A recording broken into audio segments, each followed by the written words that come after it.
En toute chose ou dans tout domaine de la vie, il y a des préjugés, il y a des idées reçues que les gens ont assis dans leur tête, mais qui ne sont pas totalement parfois vraies ou totalement parfois fausses. Dans cette vidéo, je t'apprends 10 idées reçues concernant la grossesse que les gens ont mis dans leur esprit et je vais te montrer la part de vérité et la part je dirais, mensonge sur ces idées-là.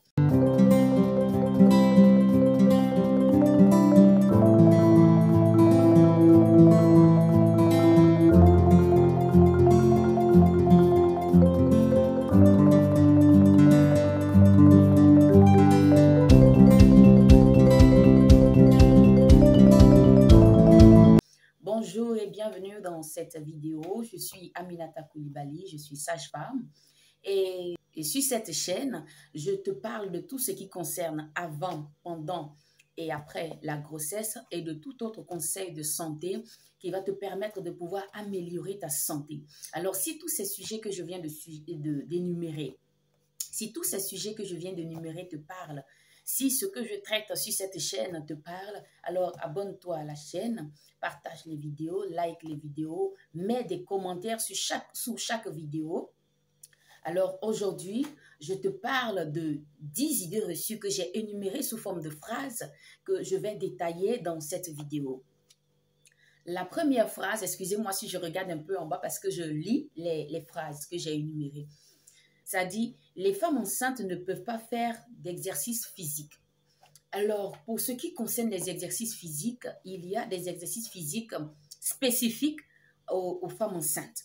Une femme enceinte ne peut pas faire tous les exercices physiques, à moins qu'elle soit peut-être sportive. Avant même d'être enceinte, elle connaît ce qu'il faut faire comme exercice physique. Elle sait quel mouvement il faut faire et quel mouvement il ne faut pas faire. Et elle sait ce qui est bien pour sa santé. Une femme enceinte ne peut pas se permettre de faire tous les exercices physiques qu'elle voit, par exemple, les autres faire, les hommes ou même les femmes. Donc, elle peut faire des exercices physiques, des étirements, elle peut marcher, elle peut courir, pas tellement courir en tant que telle, mais elle peut courir tout doucement et aussi ça va l'aider pour son corps, pour sa grossesse. Et l'exercice physique, c'est très bon pour les femmes enceintes, mais il faut faire la part des choses. Il y a des exercices que la femme enceinte ne peut pas faire tout le temps. Deuxième chose, on dit les femmes enceintes doivent manger pour deux. Toujours manger pour deux. Bon, une femme enceinte ne peut pas toujours manger pour deux. Le ventre de l'enfant, la nourriture ne va pas passer, il n'y a pas une partie de la nourriture qui va passer directement dans le ventre de l'enfant et une autre partie qui va passer dans le ventre de sa mère, non. Elle doit se nourrir pour que la grossesse se passe bien. Elle doit se nourrir et dans ce qu'elle va utiliser pour se nourrir, l'enfant aussi va puiser quelque chose pour se nourrir, pour grandir et pour grossir. Mais ça ne veut pas forcément dire que la femme enceinte mange forcément pour deux. On place 2 assiettes de nourriture. Elle mange les 2 assiettes obligatoirement. Non, ce n'est pas ça. Donc, voilà un peu ce que j'avais à vous dire sur ce deuxième point. Troisième point, les nausées ne sont que pour le matin. Bon, en début de grossesse, généralement, il y a des nausées. La femme enceinte peut ressentir des nausées. Et généralement, ça se manifeste beaucoup les matins. Donc, certains ont tendance à croire ou certaines ont tendance à croire que les nausées, c'est uniquement pour le matin. Non, ce n'est pas totalement vrai. Il peut arriver que tout le monde n'a pas le même organisme, tout le monde n'a pas les mêmes corps, vous comprenez? Moi, je peux être enceinte et puis mes nausées, c'est généralement les matins que je les ressens. Toi, tu peux être enceinte et puis les matins, quand tu te réveilles, bon, tu as une fois en passant une petite nausée et au cours de la journée, tu as encore des nausées. Donc, vous voyez que ce n'est pas totalement vrai, ce n'est pas chez toutes les femmes. Sinon que les matins, c'est très fréquent, c'est très récurrent et ça se produit chez beaucoup de femmes, mais ce n'est pas chez toutes les femmes. Et puis, ce n'est pas une règle obligatoire qu'on dise, oui, le matin, la femme enceinte a des nausées et ça s'arrête là. Non. Non, donc vous voyez un peu à quoi ça peut ressembler si on ne décrit pas un peu, si on n'aide pas à expliquer un peu tous ces préjugés que les gens ont dans leur esprit. La quatrième chose, on dit les femmes enceintes ne peuvent pas utiliser de produits de beauté contenant des produits chimiques. Bon, ça c'est en partie vrai et en partie faux. Vous voyez un peu les produits chimiques, il y a produits chimiques et il y a les produits chimiques. Il y a produits chimiques qui, qui est directement nocif pour la santé. Les huiles, les laits de corps qu'on utilise pour se oindre le corps, vous voyez que dans la composition, lorsque vous prenez les ingrédients du lait de corps ou les ingrédients des produits qu'on utilise, par exemple des parfums ou des eaux de Cologne et tout, il y a certaines compositions dans les choses, dans ces produits-là, qui sont des produits chimiques, mais quand même la femme enceinte peut les utiliser. La femme enceinte, lorsqu'elle a fini de faire sa toilette le matin, elle est obligée, par exemple, d'utiliser, par exemple, quelque chose pour se oindre le corps, un lait de corps pour s'hydrater la peau. Dans les laits de corps, il y a des produits chimiques, mais pas, ces produits chimiques-là ne sont pas des produits qui vont vraiment te tuer, quoi. Non. Donc, vous voyez un peu. La cinquième chose, on dit les femmes enceintes ne peuvent porter des talons hauts. Ce n'est pas totalement vrai. Sur cette chaîne, je crois que j'avais fait une vidéo sur les pratiques que les femmes enceintes ne pouvaient pas faire. J'avais cité par rapport aux produits nocifs pour la santé et même les talons hauts. Les talons hauts, ce n'est pas totalement vrai qu'une femme enceinte ne peut pas mettre de talons hauts. Une femme qui est enceinte de 2 mois ou de 3 mois de grossesse, vous voyez que ça n'empêche en rien qu'elle porte ses talons. Même si elle a 4 mois de grossesse, 5 mois de grossesse, qu'elle se sent bien en portant ses talons, aucune règle ne viendra lui dire que madame, vous êtes enceinte de 4 mois, pourquoi est-ce que vous avez mis des talons? Enlevez vos talons. Non, personne ne viendra lui dire cela. Donc, ce n'est pas totalement vrai quand on dit que les femmes enceintes ne peuvent pas mettre de talons hauts. À moins que, par exemple, vous soyez vers le 3e trimestre, 7e, 8e et 9e mois de grossesse et qu'à cause du ventre, à cause du poids que vous avez pris à cause du ventre, vous ne pouvez pas mettre des talons hauts. Ça, c'est compréhensible. Mais ce n'est pas toujours le cas. On ne va pas toujours venir dire que oui, une femme enceinte ne peut pas mettre de talons au point. Non. Parce qu'il y a les femmes enceintes du 1er, 2e et 3e mois qui peuvent valablement mettre des talons hauts. La 6e chose, on dit les femmes enceintes ne peuvent avoir de rapports sexuels. C'est totalement faux. Bon, peut-être pas totalement. Pour ces femmes-là qui ont des problèmes de santé pendant qu'elles sont enceintes, sa condition de santé ne lui permet pas d'avoir des relations sexuelles. Dans ces cas-là, la femme ne pourra pas avoir de relations sexuelles. Par exemple, elle a toujours des douleurs pelviennes, c'est-à-dire des douleurs au bas-ventre. Chaque fois, elle se sent mal. Peut-être qu'elle n'est pas apte à pouvoir avoir des rapports sexuels. Sinon, pour une femme enceinte, c'est très bénéfique les rapports sexuels. Ça va t'aider, les rapports sexuels déjà que étant dans le couple, ça va te mettre une certaine joie, ça va nourrir ton corps, oui. Oui, c'est quelque chose qui existe, oui. Ça a ses apports bénéfiques aussi. Donc, ça va parfois même t'aider pour l'accouchement. Vous comprenez? Donc, les rapports sexuels, ce n'est pas interdit chez les femmes enceintes, à moins que tu aies un problème de santé qui t'interdit de pouvoir faire cela ou qui ne te rend pas apte à pouvoir faire les rapports sexuels pendant la grossesse. La 7e chose, les femmes enceintes doivent obligatoirement dormir sur le côté gauche.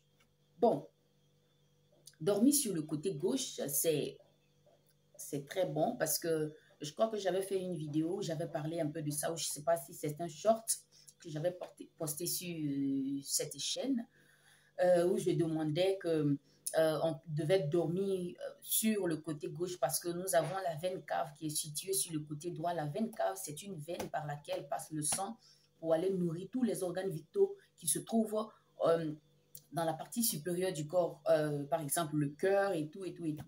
Donc, quand vous vous couchez sur le côté droit, si la grossesse est beaucoup avancée, ça va compresser cette veine cave-là et ça peut vous créer des problèmes, ça peut vous empêcher de respirer correctement, ça peut vous empêcher de faire certaines choses, de vous sentir à l'aise dans votre peau. C'est pour cela qu'on demande beaucoup aux femmes enceintes de se coucher sur le côté gauche. Mais une personne ne peut pas rester chaque fois parce qu'elle est enceinte, chaque fois qu'elle veut se coucher, il faut obligatoirement sur le côté gauche, sinon ça ne marche pas. Non, ce n'est pas dans ce sens-là. Même quand elle se couche sur le côté gauche, si elle est un peu fatiguée, elle peut se tourner sur ce côté droit. Mais si, étant sur le côté droit, tu te sens bien, il n'y a pas de souci, ce n'est pas obligé que tu te couches complètement et toujours sur le côté gauche. Donc, voilà un peu ce que j'aimerais clarifier aussi dans votre esprit. La 8e chose, les femmes enceintes doivent éviter tout contact avec les animaux domestiques. Bon, Pour ce qui est des animaux domestiques, il faut spécifier. Par exemple, pour le chat, tout ce qui est poils, déchets de chat, c'est très nocif pour une femme enceinte parce que ça peut transmettre ce qu'on appelle la toxoplasmose.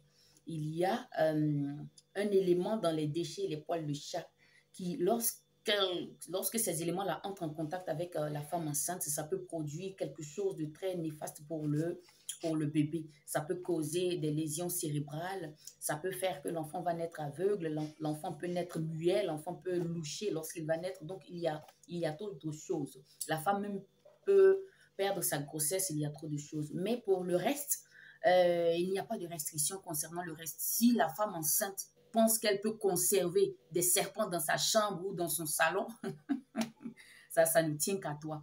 Donc, il n'y a pas d'autres restrictions concernant les autres animaux.